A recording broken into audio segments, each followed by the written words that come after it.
Sure.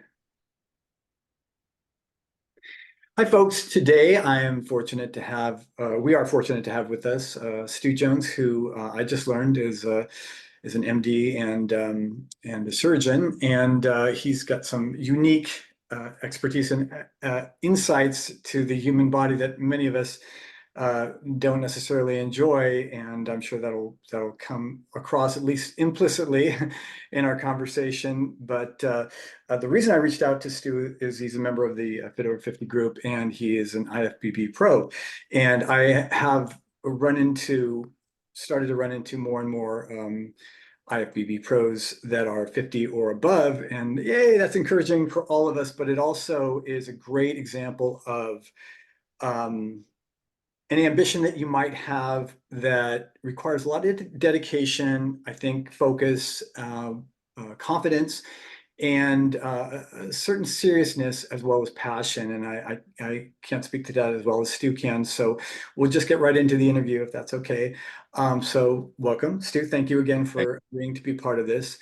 And I'd just like to ask you to share with us a little bit about your fitness journey and any influences that drew you to bodybuilding competition. And you might want to get in something that I didn't ask specifically about your line of work, which I just learned about myself. So please share.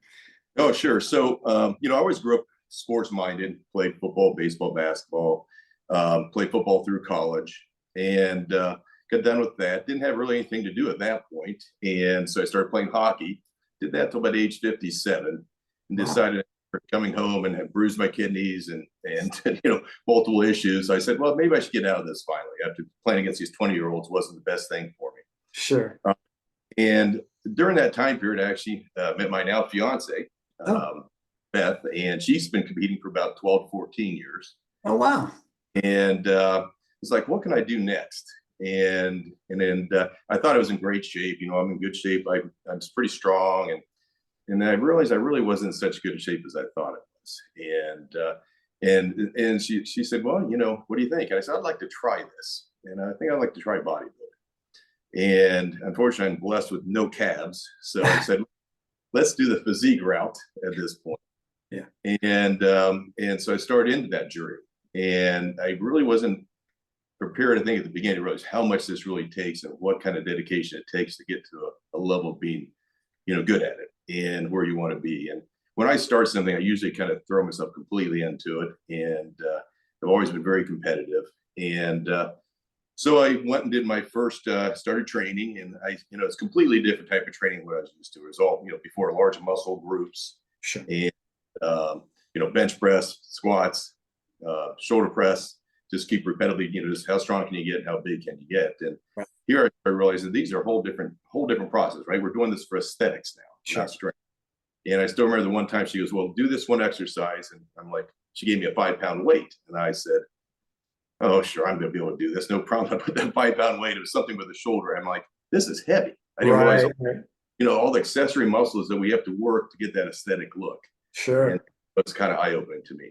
Right. And so I did my first competition age 57, and it was an over 35 masters. And I went in there, and I think there was about 18, 20 guys in my group. It was a pretty decent class, and I ended up finishing like 12th or something along those lines. Not in the one, and then in the over 35, I went ahead to the open class, and there's only 6 of us in there, and I got 3rd out of 6 in my open class. So great. I got my trophy. I wanted to get one trophy. That's for the first event. And what I realized then was I trained so much that it was tons of cardio. I was actually losing muscle mass as I got closer and closer. Sure.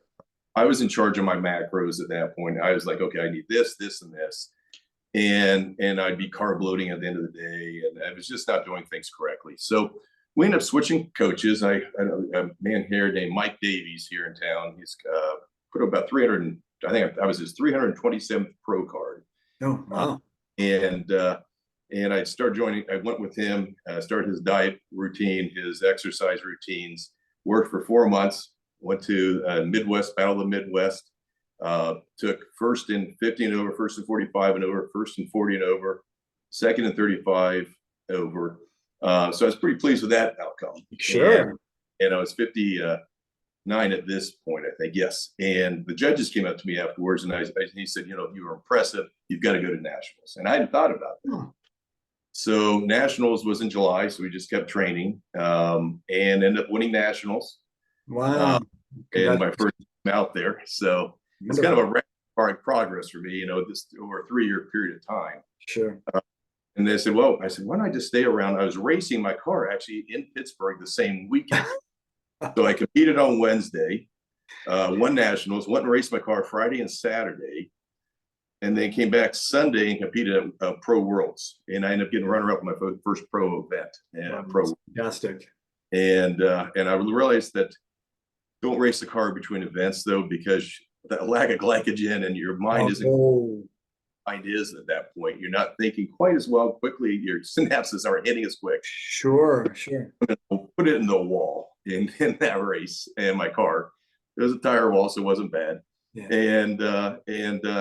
But so I just packed up. So I'm going back and I'll compete, and that's what started. And again, I competed this year. Won my first pro event down at in Florida this year, and then I ended up taking 3rd at Worlds again this year at Pro Worlds. And it's fantastic. So it's pretty quick, you know. It's within 2.5, 3 years of doing this, we've got ourselves to a point where I'm like, this is just, it is now kind of an addiction, I guess. Not an unhealthy addiction, but you know, it's a style, it's a lifestyle, right? It's what I like to do.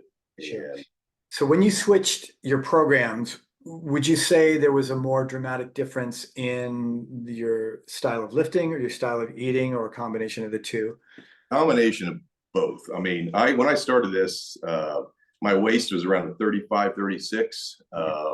Was eating, you know, I thought I was eating healthy. I wasn't. I didn't realize what was in the foods we were going. I ordered chicken. I didn't realize, well, what did they cook the chicken in now? You know, something different like that. And so completely changed the diet around, and just such, you know, and I just started eating completely clean. And I mean, I don't cheat when I start. When I get into prep, I don't want to cheat myself, right? Sure. If I'm cheating, it's cheating myself. I need to, and I don't want to let my coaches down. I don't want I don't want that part of it down either. Of course. And it's a team. Well, I learned how to be, you know, very diligent about what I was eating and prepping, and so that was a whole change for me. And you know, waist went down to, I think I'm between 30, 31 when I'm competing, right at that point, about 3.5% body fat. Wow. And do you have any issues, cognitive issues, or alertness down sub 5%? That's really low. You don't, and you know, you don't want to stay there for very long, right? And I ever said, how do you practice medicine? You know, is that the other thing? Is it affecting yours? And it never really bothered me in terms of surgeries. I was fine. I mean, I've been doing those things for 30 some years. So, you know, it never really bothered me, that component. But downtime, like just driving my car 5 miles from the hospital home, honestly, it was, you know, I several times would fall asleep at the wheel almost, and, you know, wake myself up, and I'd have to, you know, drink maybe a cup of coffee just to get home. And so it's not a healthy place to be down there. And luckily, you're just down there for a short period of time. And so I had to be cautious about that. Exercise is a whole different process too. You know, it was always, I bench press maybe Monday, Wednesday, Saturday. You know, I was doing whole body each time I go in. Right. And then I changed that all around to, you know, like, you know, Mondays are chest, Tuesdays are legs, you know, Wednesdays are shoulders, you know, Thursdays back, and would work 5 or 6 different exercises with 4 to 5 sets with each exercise, with each, you know, hour and a half in the gym, maybe. I learned not to do as much cardio. That's around most I'll ever do is like 20-minute sessions of higher. I think a lot of people don't realize necessarily. I know there are a lot of folks that are already into the bodybuilding lifestyle in the group, but I just want to make the point that what a lot of people don't realize is all of the interdependent factors that for the reason the bodybuilding split is great for bodybuilders is that we do have diminishing returns with multiple sets, but you still get incremental benefit for multiple sets. So the accumulated volume allows you to tax the muscle enough where you need a few to several days to actually recover, so that when you come back to that muscle group, you have really fully recovered for that muscle group or the pair of muscles or whatever it is. But from a broad view, the other thing is that you just end up being able to lift 5-6 hours a week plus, where some other people maybe, so like my protocol as a fighter, boxing was my sport. So it's full body a couple of times a week, and I would not even do muscle groups to failure except one day a week. And then the other day was more of a muscle endurance sort of, full body circuit that's higher rep, multiple sets of lighter weights in order to be recovered enough to be able to go and spar and not feel sluggish. So it's so sport specific. And I think I notice a lot of the conversations in the group that people are trying to sort of find their way through that. Am I trying to lift? You mentioned the hockey. I think the biomechanics and the wear and tear on the body and the loading patterns very similar with boxing, with the side to side and the quick the quick muscle, rotational, trunk rotational movements and decelerations, all that stuff. So really the training for a specific purpose. Once the purpose changes dramatically, it's a good idea to step back, keep an open mind, and retool based on what the current conventional wisdom is. And in some cases, with some folks that are, sort of visionaries, right, in a particular area. And it sounds like you hooked up with somebody who's quite skilled in preparing folks for a competition. He is. He's done a great job with me. But he was taking me in this shorter period of time. A lot of guys I'm competing with have been doing this for 20 years or so, and they're like, "Who's this guy that walked in?" Right. I've gotten to be good friends with him over the last couple of years. It's a fantastic community. We're competitive on stage, but between times we're sitting around talking to each other, helping each other out. And it's really cool to see the amount of friends I've met doing this already. That's terrific. Yeah. And but yeah, it's a style, a lifestyle, as I tell people. I mean, when we're in prep, and it helps to have a partner who she does it as well. So we understand each other and give each other a little space. And her programs are a little bit different than my programs. Her food's different than mine. So we're cooking two different sets of meals all the time. And and I always say I'm either prepping food, eating food, working out, sleeping, or working. Right. And there's no sitting on a couch to watch TV. You just don't have to do that. And it's 4 to 5 months of that, and then a few months before that of semi doing that. Right. And as we both competed, she competed at North Americans this year, took 5th in that, and 6th at Nationals, and I competed. We both ended up competing the same weekend. Worlds was right after that, and we went out to dinner after we were both done, and went to have a big steak dinner, and ate in 4 months. And we ate a lot of food that evening. Sure, I bet you did. But it was our first date in 4 months, and so it's good to have that person understands that commitment. I'm older, and you asked me, what's beneficial being older about doing this. Well, my kids are all older. I don't have to coach football. I don't have to coach hockey. Get one grandkid, and that I get to play with. He's here in town, and so it's all about, I can take the time, and I have to fit it in with my work, what I do, because my hours are terrible. But it allows me to have that time to do that in the off, not when I'm not at work anyway. I can see how much it engages you and how important it is for you to have something that means a lot to you to direct your time, your energy, your resources to. And that's really, to me, that's the greatest thing about the folks who are pretty active in the Fit Over 50 group. You can just see the kind, people have different applications and different levels of expertise, or different types of experience, but that joy of being able to direct energy, time, focus, and even indirectly as examples for those in their circles. We seem to appreciate that more when we're a little bit older, and especially once the kids are kind of gone and we have some more time to spend on ourselves and everything. So you're obviously a great example of that. The other thing I enjoy is, oh, sorry, go ahead. No. You actually covered my next couple of questions, so I'm going to let you go with what you had to say because I want to hear that, and then I'll have one more thing to run by you. You know, the other part that's really exciting to me is actually stimulating and somebody comes up to me and says, how do you do that? I don't think you can do that. How can you do that at 50 years of age? I want to do that. And so are you still there? I think I may have lost you there. Oh, I mean, can you? Oops. You froze.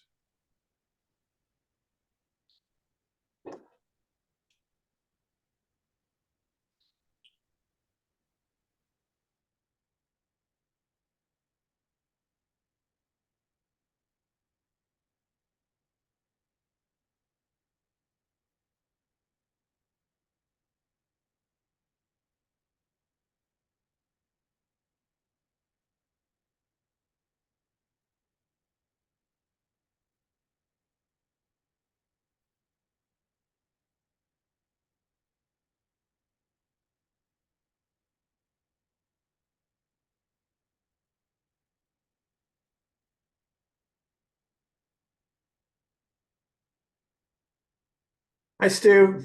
I think we froze somehow. Okay. There we go. Okay, I'm gonna. Yeah. Well, here we are again. So hopefully, yeah, that wasn't too long. So what you were saying? What I really enjoy is when people come and say I've actually motivated them to do this, you know, to get back into shape. And I've had a number of guys my age or younger actually that said, you know, if you can do it, I can do this. And I may not see them for 3 or 4 months. They'll come back, hey, I've lost 10 pounds. I'm in the gym again. And that excites me more than anything is when you've actually got somebody doing something and getting in shape again and healthy.